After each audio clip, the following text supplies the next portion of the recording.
Assalamualaikum warahmatullahi wabarakatuh. Selamat datang Sobat Bayangkara, kembali lagi di podcast RS Bayangkara Balikpapan. Nah, di sini kita podcastnya bertema tentang mitos atau fakta terkait perawatan luka. Nah, terkait luka, di sini kita sudah bersama dengan ahlinya ahli ya, atau spesialisnya terkait perlukaan. Kita datangkan dokter spesialis bedah, yaitu dokter Bayu Satria spesialis bedah. Nah, di depan saya ini dokter tapi kok bajunya polisi ya. Mungkin bisa diperkenalkan diri, dokter Bayu, latar belakangnya, terus mungkin kayak polinya tanggal berapa saja kayak gitu. Silahkan dokter. Oke, baik. Terima kasih Dokter Hendra. Jadi, Assalamualaikum warahmatullahi wabarakatuh. Waalaikumsalam. Selamat pagi teman-teman semua yang menyaksikan acara ini. Saya perkenalkan, saya Dokter Bayu Satria, spesialis bedah. Saya adalah dokter yang sehari-harinya bertugas di Rumah Sakit Bayangkara Balikpapan sebagai dokter bedah. Saya alumni dari Unhas, Universitas Hasanuddin Makassar. Ya, seperti yang tadi Dokter Hendra tahu bahwa kok saya pakai baju polisi ya, memang karena dokter polisi. Jadi saya dokter yang bertugas di kepolisian di Rumah Sakit Bayangkara tingkat 2 Balikpapan. Gitu.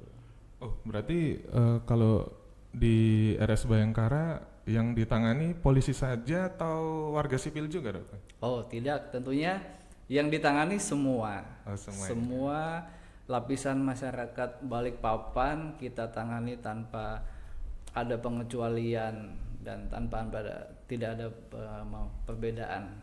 Nggak ada bedanya ya, dok ya. Iya. Ya polisi ya warga sipil ya Semua ditangani sesuai keluhannya ya, dok ya. Iya. Ini dok, sesuai tema dari podcast kita hari ini tentang mitos atau fakta tentang perawatan luka ya, dok ya. Iya. Kita tahu sendiri bahwasanya di Indonesia kan mitos-mitos itu paling sering ya, dok ya. Apalagi di daerah saya di Jawa itu, wah mitosnya banyak. Apalagi luka kayak gitu, ada yang cantengan gitu dimasukkan di, wah macam-macam kayak gitu kan, dok ya. Nah ini biar kita tahu tujuannya apa sih, pentingnya kita tahu mitos atau fakta, bahwasanya kan kita biasanya dikasih informasi dari keluarga-keluarga atau dari kakek nenek atau dari leluhur gitu, dikasih ini biar makin sembuh, dikasih ini biar cepat sembuh, atau jangan makan ini, jangan makan itu, nanti lama sembuhnya kayak gitu ya, dok ya. Mungkin kita kupas satu-satu kayak gitu, yang paling sering dan paling umum di masyarakat biasanya gitu ya, dok ya. Iya. Yang pertama kita buka dari konsumsi atau yang sering kita konsumsi. Yang pertama, makan ayam, telur, ikan, daging-dagingan bikin luka jadi keropeng, gatal pada luka dan luka lama sembuhnya. Itu mitos atau fakta ya, dok ya? Ya. Jadi itu mitos ya. Oh, mitos ya, dok. Mitos. Jadi makan ayam, telur, ikan itu nggak ada, bukan tidak menyebabkan keropeng, luka-luka pada kaki seperti yang pada anak-anak biasa ya. Di situ disebutkan. Jadi justru malah pada saat kita mengalami luka atau ada luka dalam penyembuhan luka bekas setelah operasi, maka justru kita dianjurkan untuk mengkonsumsi makanan-makanan yang tinggi protein. Ya contohnya itu tadi daging ayam, daging ikan, telur ya, putih telur, dan suplemen-suplemen lain yang menunjang penyembuhan luka ya. Sedangkan untuk masalah keropeng tadi, ya mungkin itu penyebabnya jika ada alergi. Iya. Alergi. Jadi misalnya nih anaknya alergi sama telur kan. Jadi kan habis makan telur kan gatal-gatal, badannya gatal-gatal, digaruk, lama-lama kan lecet, luka, jadinya keropeng, hitam-hitam kan, itu berlangsung berkepanjangan dan lama-lama kalau luka ya bisa jadi infeksi misalnya kan ya. Tapi itu pada kasus-kasus tertentu yang alergi kalau gitu. alergi aja ya, Iya. Dok, ya. Jadi kalau tidak punya alergi, makan telur nggak ada gatal, nggak makan ayam nggak ada gatal ya nggak apa-apa. Justru malah kan kita memang disarankan untuk konsumsi makanan yang bergizi yang mengandung protein, ya kan? Berarti semakin tinggi protein malah semakin bagus ya, Dok, ya? Iya, yang penting daging ayam ya, Daging ayam daging ikan bukan jeroan, ya. Oh Iya, saya kira semua iya, ceker iya, semuanya gitu kan. dimakan. Siap. Iya, yang intinya sih dagingnya ya. Oh, dagingnya, Dok, ya. Dagingnya. Berarti mitos ya kalau bahwasanya makan telur, makan ayam malah makin lama, jangan nanti bikin kropeng, makin gatal makin lama. Ternyata bukan, malah sumber proteinnya dari telur, ayam dan daging-dagingan ini yang bagus ya, Dok, ya. Iya. Ya, berarti faktanya harus makan yang tinggi protein. Iya. Ya, gitu ya. Terus ada selanjutnya, Dok, kayak jika ada kropeng dikelupas jadi cepat sembuh. Nah, itu kira-kira mitos atau fakta, Dok? Iya. Jadi itu mitos ya. Oh, mitos juga. Mitos. Jadi kalau ada keropeng terus dikupas, sebenarnya dia kan kulit yang menebal ya. Iya. Iya. Lapisan paling atas kulit ya, lapisan epidermis yang menebal, dan di bawahnya itu masih sementara penyembuhan di bawahnya kan, di bawahnya.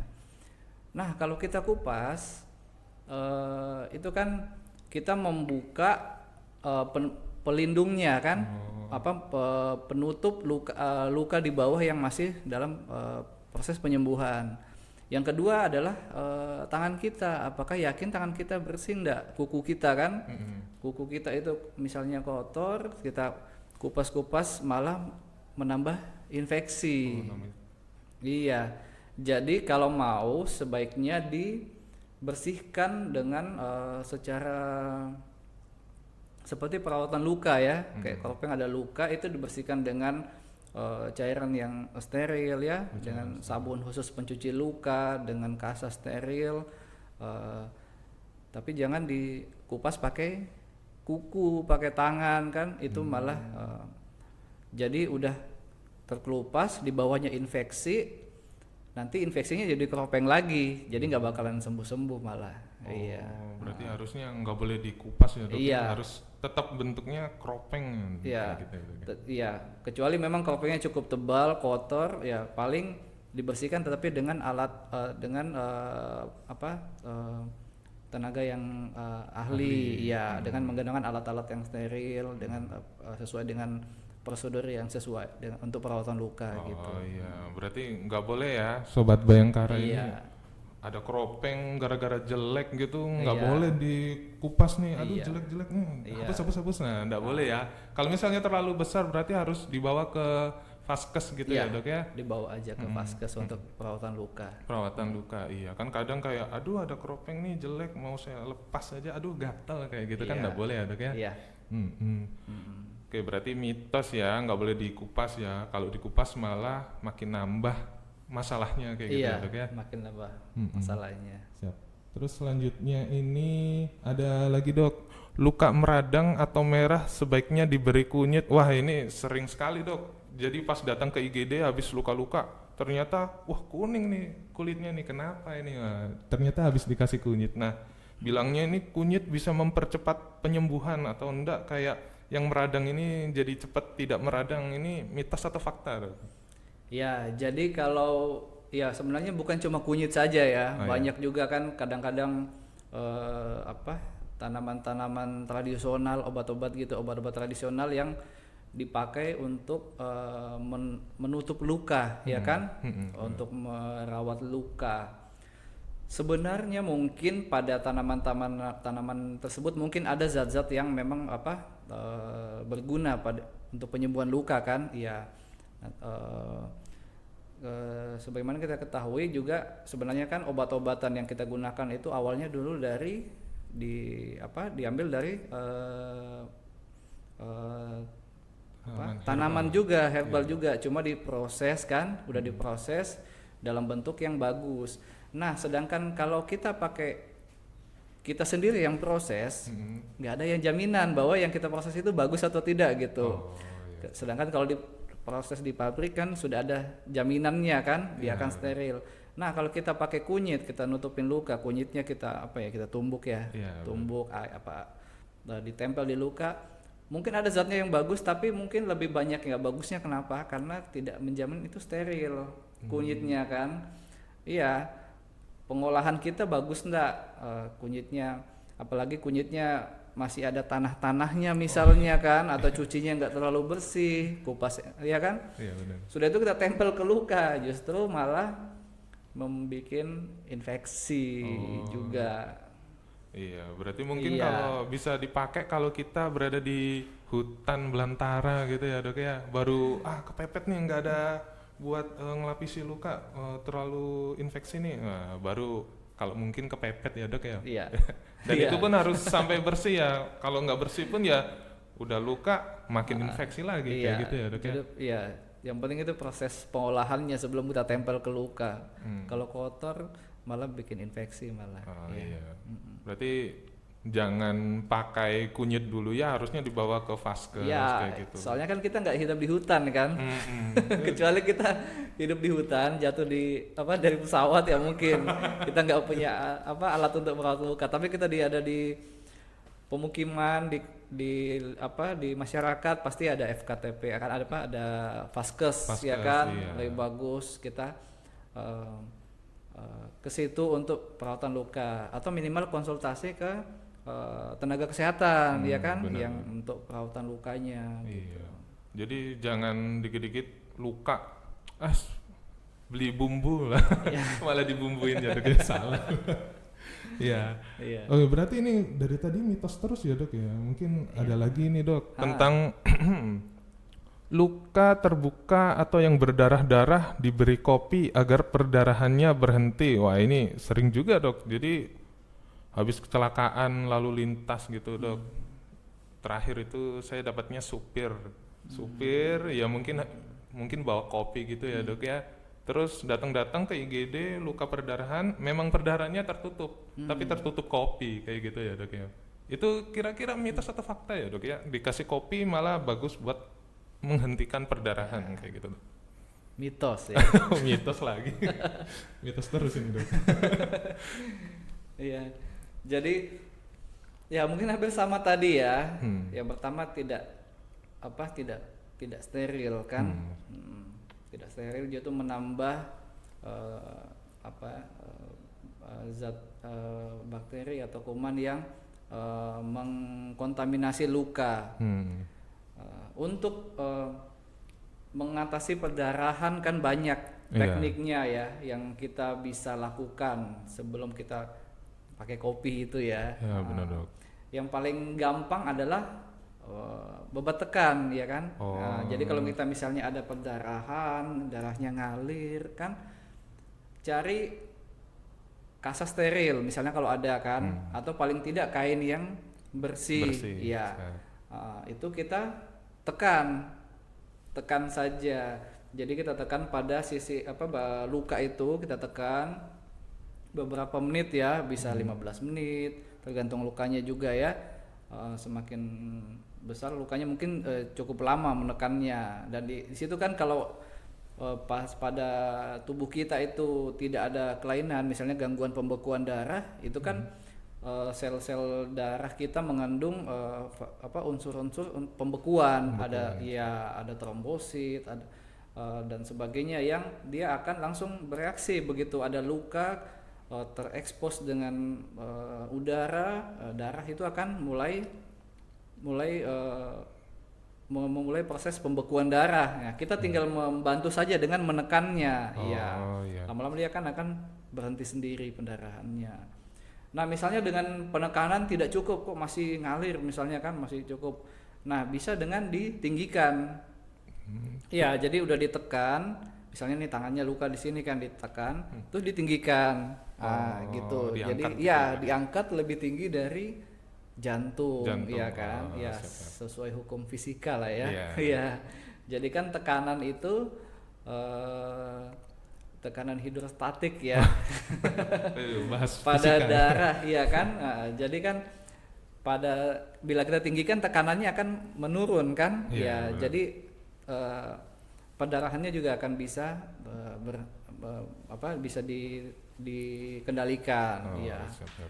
Misalnya nih sudah ditinggikan, sudah kasih kopi masih berdarah lagi, bisa lagi ini tapi agak ini ya. Jadi kan di sini ada pembuluh-pembuluh darah di badan kita kan yang bisa ditekan. Jadi ada titik-titik tertentu ya, terutama pada luka pada lengan, pada kaki, tungkai kan, ya. Pada lengan itu bisa ada penekanan di daerah ketiak, ya kan. Di Ketiaknya ketiak ditekan itu gitu. kita lihat ada denyut nadinya di situ, kita bisa raba denyut nadi itu bisa ditekan, dia akan membantu proses memperlambat aliran darah, jadi mempercepat pembekuan darah. Nah itu jadi ya itu, kalau tapi itu nggak bisa lagi diatasi, segera bawa ke UGD ya. Iya. Iya, Yang paling utama dibawa ke IGD ya, bawa ke meskipun UGD. ditekan, dikasih Iya, kopi, sambil ya dipijat ya. bisa. Inti utamanya dibawa ke IGD ya. Kalau ada perdarahan aktif kayak gitu ya dok ya, Iya. muncrat-muncrat kayak gitu, Iya. kasih kopi, enggak, harusnya langsung dibawa ke IGD, Bawa nggak ke usah. UGD ya. Nggak Jadi usah ditutup, ditekan, ditinggikan sambil langsung cari kendaraan atau panggil ambulans bawa ke UGD ya. Gitu ya. Iya. Meskipun berhenti pun tetap Iya, dibawa tetap ya, Dok, ya? dibawa. Ini kan Iya. untuk penanganan sementara saja kan. Iya. Bener-bener. Iya, jadi nggak boleh ya. Kopi mitos ya. Apalagi. Berarti, waduh, mitos terus nih dari tadi. Oke, selanjutnya Iya. ini dok. Nah ini paling umum nih, ya medis ya, tentang mitos atau fakta ya dok ya. Ya. Ini tentang luka yang dibuka lebih cepat sembuh daripada luka yang ditutup kasa. Itu mitos atau fakta dok? Nah, Lagi-lagi mitos. astaga, Ya. mitos lagi ya dok. Jadi kayaknya judulnya harus diubah ini, mengupas mitos. Mengupas mitos. Faktanya belakang. Iya, jadi jadi saya sering sih dapat pasien juga ya. Jadi pas pulang dari rumah sakit habis operasi ditutup perban ya kan. Pas datang ke poli, loh perbannya mana? Udah saya buka dok, kenapa? Biar cepat kering kan. Iya, kering. Iya, sebenarnya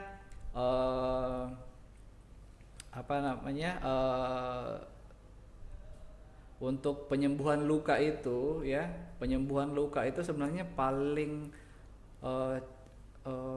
cepat bila dalam kondisi yang lembab, Oh, ya. malah lembab ya dok Iya. ya?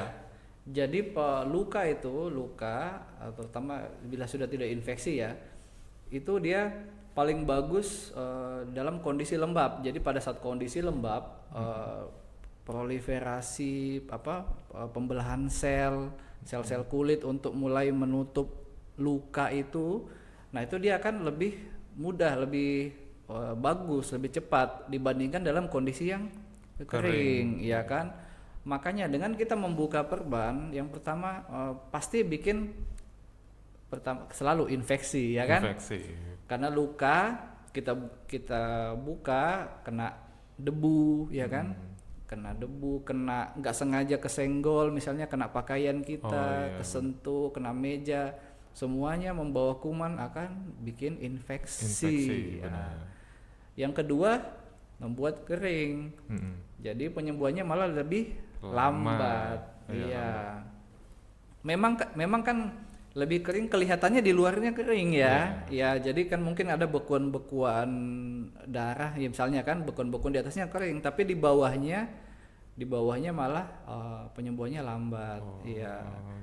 Iya, jadi bagusnya dijaga kelembapannya. Makanya ada beberapa penutup luka itu memang dia didesain supaya dia bisa menyerap kelembapan gitu. Jadi dia akan tetap lembab. Lembab. Ya, intinya itu sih. Berarti bukan berarti kering semakin bagus ya kalau luka itu ya dok ya? Iya, justru kita jaga lembab. dijaga kelembapannya. kelembapan. Mm-mm. Tapi lembab juga jangan karena mau lembab disiram air lukanya ya, Oh, tiap nggak tiap boleh hari itu kan? dibasahin gitu. Enggak. Oh, berarti lembab-lembab yang Iya, tertutup kayak gitu lembab ya, Dok, dan ya? steril ya. Lembab dan Dan steril. steril, bukan air keran kita kasih ini supaya lembab, itu bukan ya. Oh, enggak boleh ya. Iya. Gara-gara denger podcast, wah harus lembabnya saya basahin, enggak boleh ya, Dok, Iya. ya. Oke. Selanjutnya ini, Dok, tentang luka lagi nih. Mitos atau fakta, luka yang lama sembuh pasti pasiennya mengidap penyakit DM, diabetes mellitus atau kencing manis. Nah, ini mitos atau fakta ya, Dok, ya? Soalnya kan luka lama, ini kena kencing manis nih, lama sembuh. Nah, kayak gitu. Iya. Jadi kan seperti tadi kita bahas ya, penyembuhan luka itu banyak faktor yang mempengaruhi ya. Ya. Yang pertama bagaimana perawatan luka itu sendiri kan. Kalau perawatannya jelek, lukanya infeksi, pasti sembuhnya lama. Walaupun orang nggak ada penyakit DM pun lukanya kadang nggak sembuh-sembuh karena perawatannya yang tidak sesuai, ya kan. Oh iya, benar-benar. Yang kedua kondisi gizinya ya.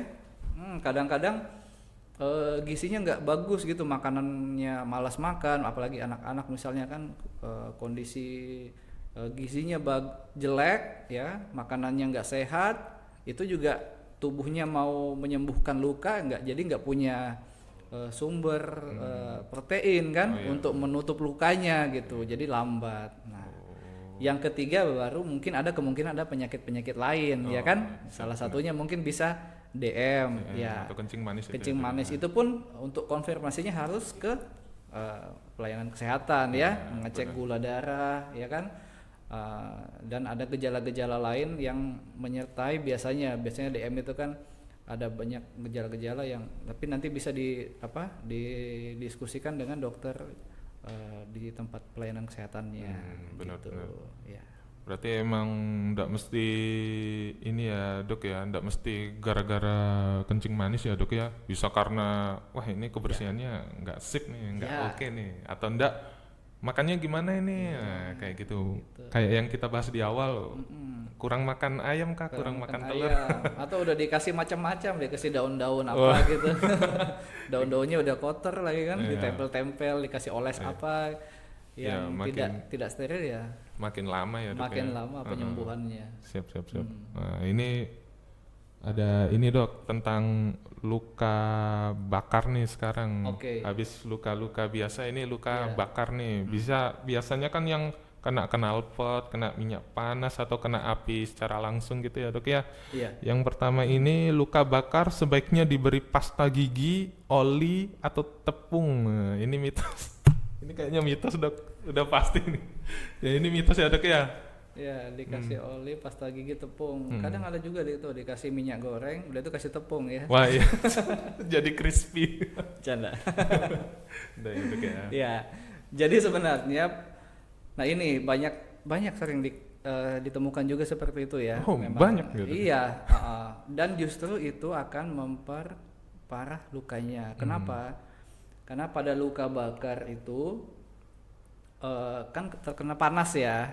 Luka bakar api misalnya kan terkena panas. Nah, suhu kulit itu sedang panas di dalam. Jadi energi panas itu masih tersimpan di kulit. Gitu. Walaupun misalnya nih ya, tangan kita kena api. Terus apinya udah kita padamkan. Udah kita singkirkan sumber apinya. Tetapi ini panasnya itu masih ada di kulit, dan proses kerusakan jaringan itu masih berlangsung. Masih berjalan gitu. Nah, dengan kita menutup luka itu dengan misalnya odol, dengan minyak ya, oli, dengan tepung, itu justru menghambat panas itu untuk pendinginan. Kita menghambat pendinginan pada kulit, menghambat panas yang terperangkap, menjadikan panas itu terperangkap di dalam kulit kita dengan menutup itu. Jadinya malah mestinya mungkin kulit yang matinya kecil, tapi karena panasnya terperangkap akibatnya menjadi luas luka bakarnya. Iya. Jadi justru malah bila ada luka bakar, 20 menit pertama itu paling penting untuk segera mendinginkan daerah yang mengalami luka bakar Iya. dengan dialirkan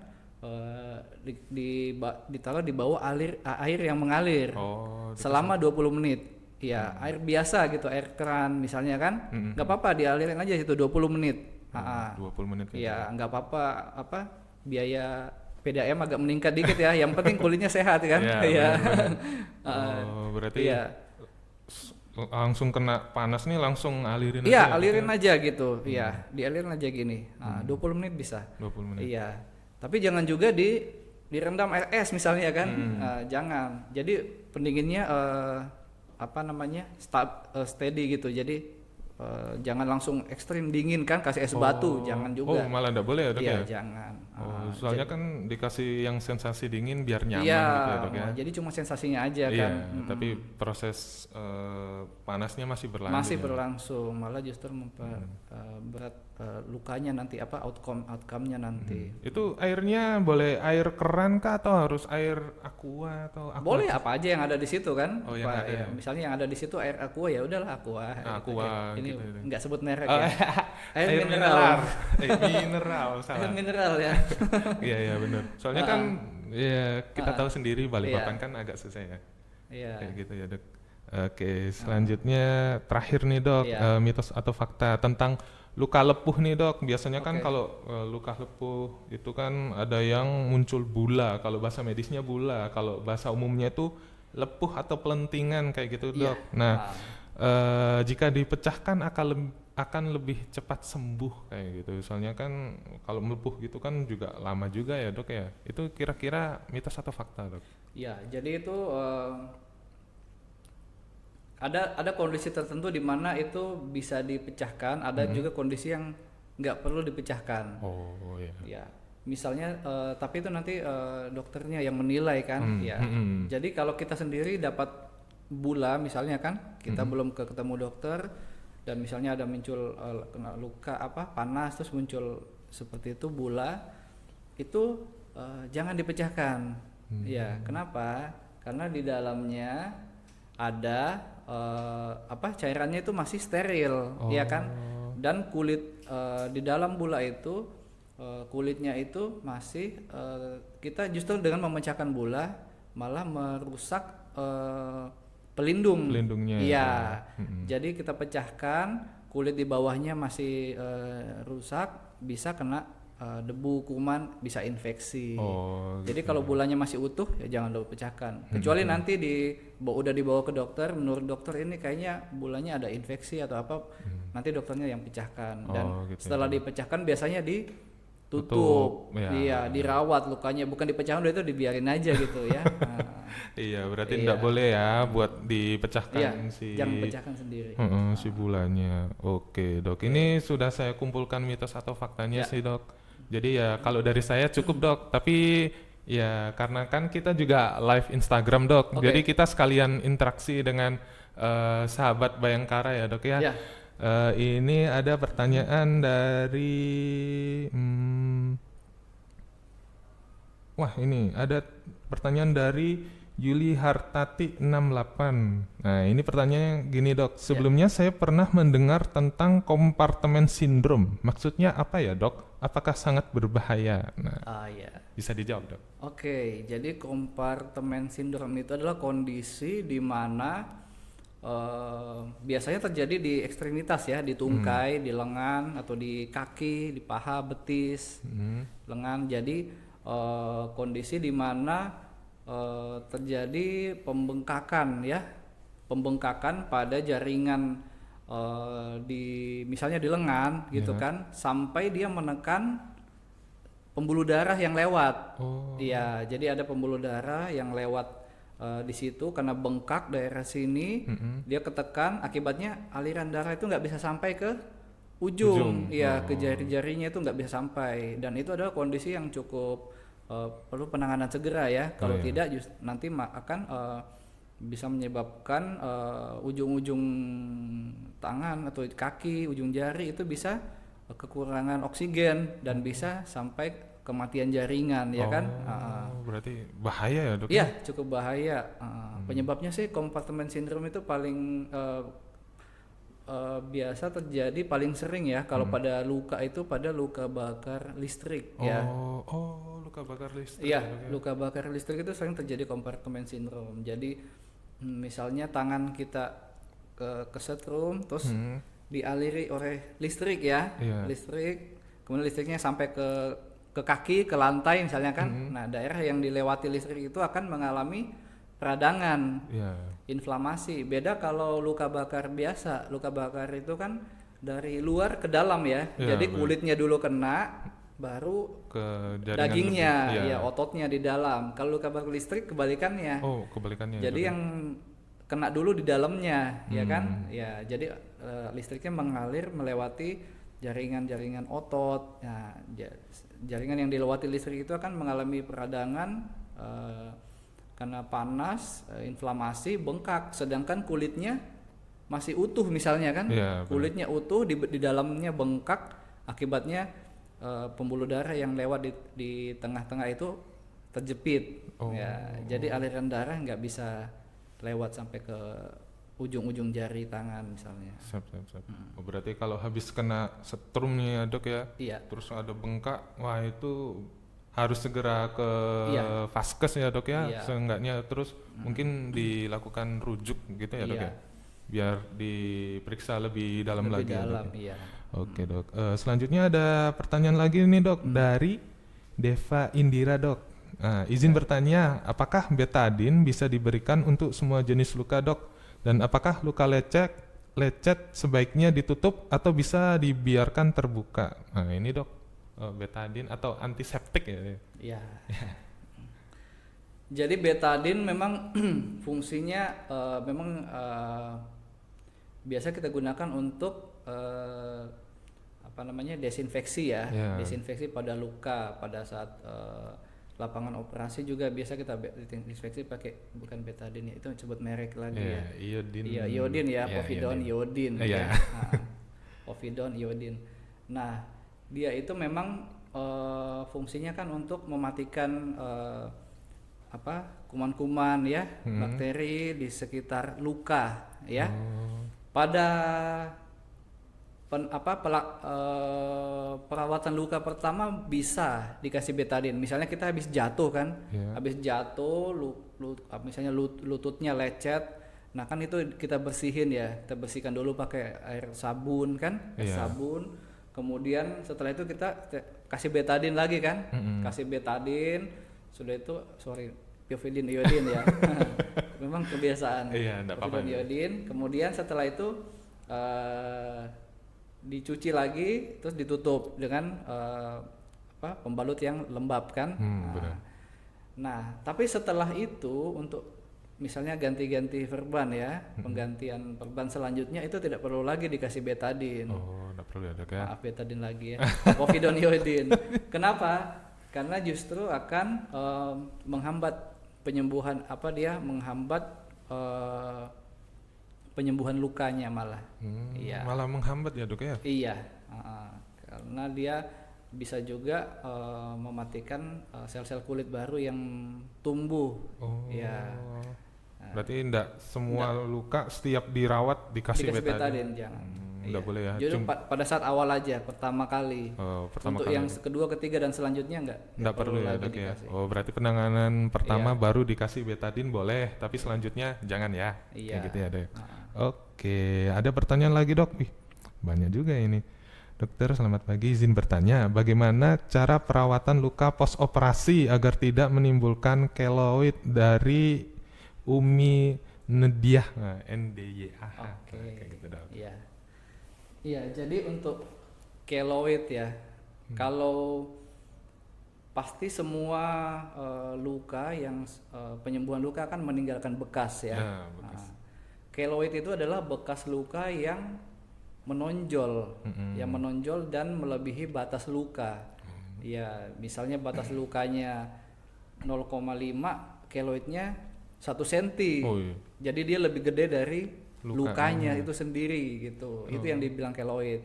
Kalau misalnya dia cuma bekasnya aja itu dibilang kadang bilang apa ya, scar ya kan, ya. hypertrophy scar. Nah, jadi keloid itu dipengaruhi juga oleh genetik ya. Biasanya genetik juga dan dipengaruhi oleh lokasi tubuh ya. Jadi ada bagian-bagian tubuh yang lebih gampang terjadi keloid ya. Misalnya daerah dada ya. Daerah dada itu biasanya kalau ada luka di situ itu lebih gampang terjadi keloid ya. Nah, jadi untuk pencegahan keloid sendiri itu yang pertama yaitu perawatan luka, Perawatan lukanya. mencegah infeksi ya. Karena kalau lukanya infeksi otomatis bekas skarnya juga lebih tidak bagus dan itu meningkatkan risiko untuk terjadinya keloid di kemudian hari gitu. Jadi kita harus mencegah infeksi. Yang kedua, yang selanjutnya ya nanti biasanya untuk mencegah keloid itu apalagi kalau misalnya sudah ada bakat keloid ya, ada bakat keloid biasanya setelah lukanya sembuh itu akan dioleskan dengan lotion biasanya yang mengandung biasanya silikon. Iya, Ada khusus ada khusus biasanya untuk dioleskan untuk mencegah pertumbuhan keloid itu sendiri. Benar-benar. Terus kalau misalnya sudah terlanjur ada keloidnya dok, gimana dok itu penanganannya? Penanganannya kalau itu nanti konsultasi ke dokter saja ya, tergantung derajat keloidnya. Jadi banyak terapi yang bisa dilakukan, bisa dengan terapi injeksi ya, dengan injeksi dengan steroid untuk merangsang pengempesan keloid itu kan supaya keloidnya mengecil. Tapi misalnya kalau keloidnya terlalu besar misalnya kan kadang bisa dengan tindakan bedah operasi. Dioperasi lagi ya dok ya. Tapi kalau suntiknya pun nggak boleh sembarangan ya dok ya, harus ke itu harus ke tenaga kesehatan. ke nakes gitu ya dok ya. Oke, terus ada pertanyaan lagi dok. Bentar nih dok.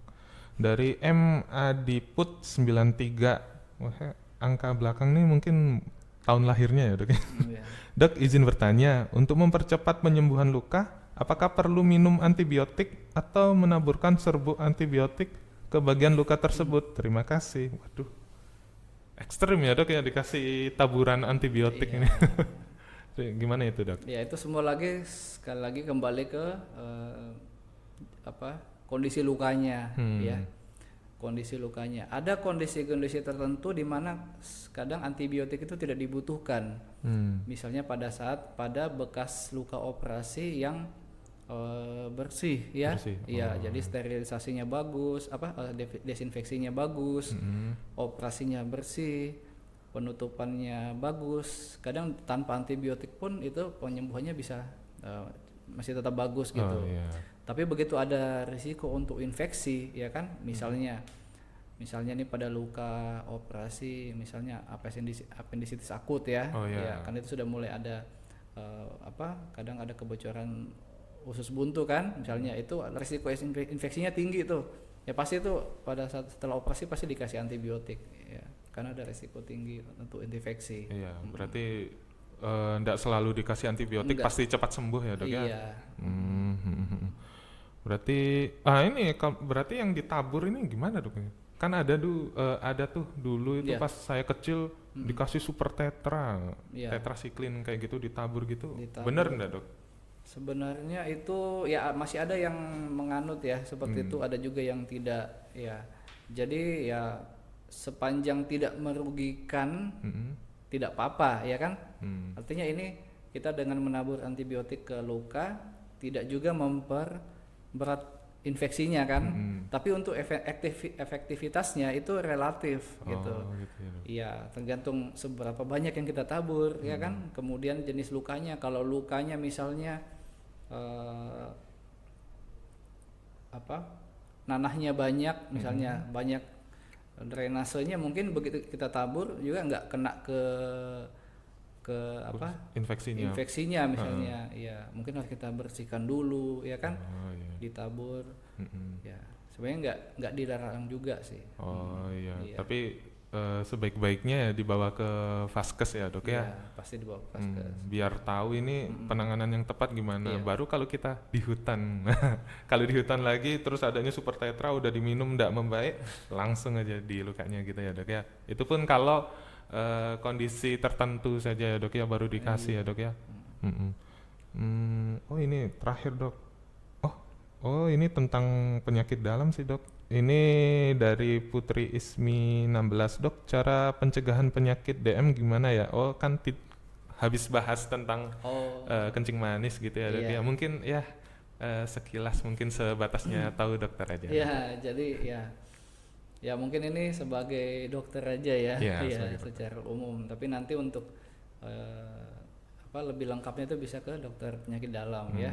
Atau mungkin nanti ada podcast khusus Mungkin tentang nanti penyakit dalam kita khusus untuk iya, diabetes. Tapi diabetes. tadi apa pertanyaannya apa? Eh, Pencegahan. oh ya, pencegahannya, Dok. Iya, tapi secara umum sih pencegahan diabetes meletus itu kan penyebabnya ada dua ya. Yang pertama memang ada genetik ya. Genetik. Ya, keturunan meningkatkan resiko. Yang kedua memang lifestyle ya. Oh, lifestyle. Jadi kan secara umum penyebab DM itu mungkin lifestyle ya. Jadi pola makan yang tidak sehat, terlalu banyak karbo ya, karbo, gula, kegemukan, ya itu kan meningkatkan resiko untuk Iya. terjadinya DM, apalagi kalau misalnya ada keturunan.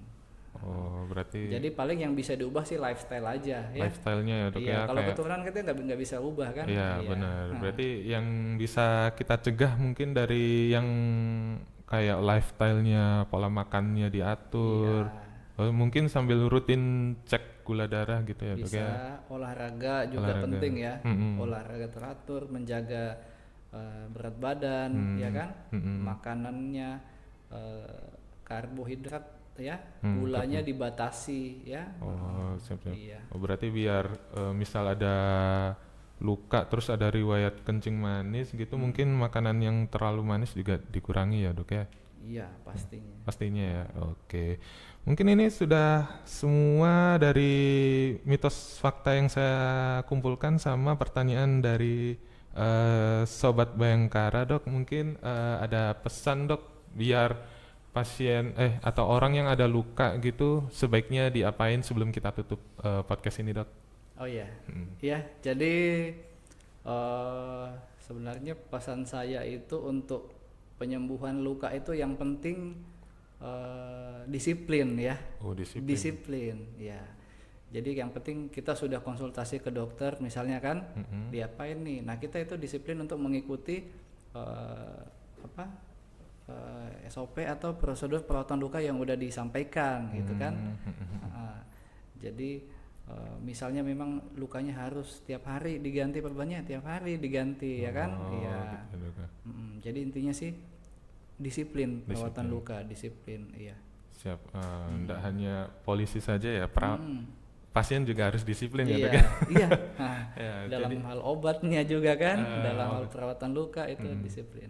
Jadi kuncinya disiplin ya, nggak hanya disiplin rajin sholat, rajin makan, rajin bersih-bersih, tapi disiplin merawat luka juga perlu ya. Iya. Ya, terima kasih banyak Dokter Bayu spesialis bedah sudah berbagi ilmu pada kami semua terkait mitos atau fakta perawatan luka, terus fakta-fakta terkait luka itu prosesnya bagaimana, terus penanganan yang baik terhadap luka, baik terhadap luka yang terbuka atau tertutup, luka bakar atau luka kesetrum ya.